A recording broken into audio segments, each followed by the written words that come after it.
Today we are talking about treadle belts, and I've had a few people ask me to show how to put a treadle belt on a machine, and so I'll go over this. First we start off with a generic treadle belt. I get these at my local sewing machine dealer. He keeps these in stock for me. It's one size fits all, or fits most, I'll say.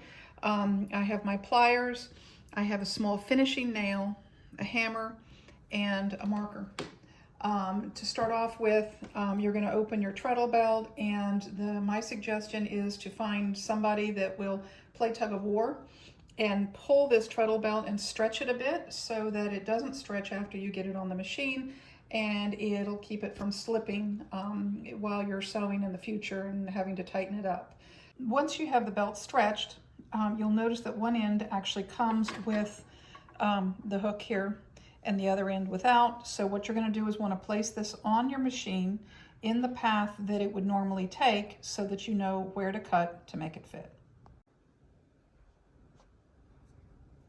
Okay, so once you have your belt run on the path, this particular machine is a little bit easier because the groove here in the wheel is on the outside.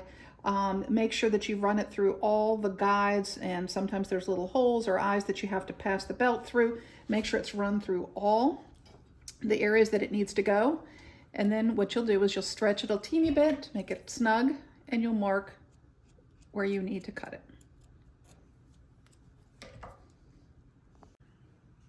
So I'm going to go ahead and cut the belt where I marked it. And then I'm going to take it out into my workshop there to be able to, I'm going to take the hammer and flatten the belt down to give it a little flat spot. And then use my little finishing nail here and put it at about 1/4 of an inch from the edge and put a hole there and have it go through and pass through that hole. Now, there are belt pliers that some people have that make it easier. I haven't found it necessary to get them, but some people prefer to do that. This is the method that I use and have used on many machines, and it has worked quite well. Once I put the hole in there, the reason I flatten this belt is it makes it easier for that little finishing nail to go through the hole and not want to jump off one side or the other because it's round, so it makes it a little bit flat there. Once you have your hole there, you'll put the staple in.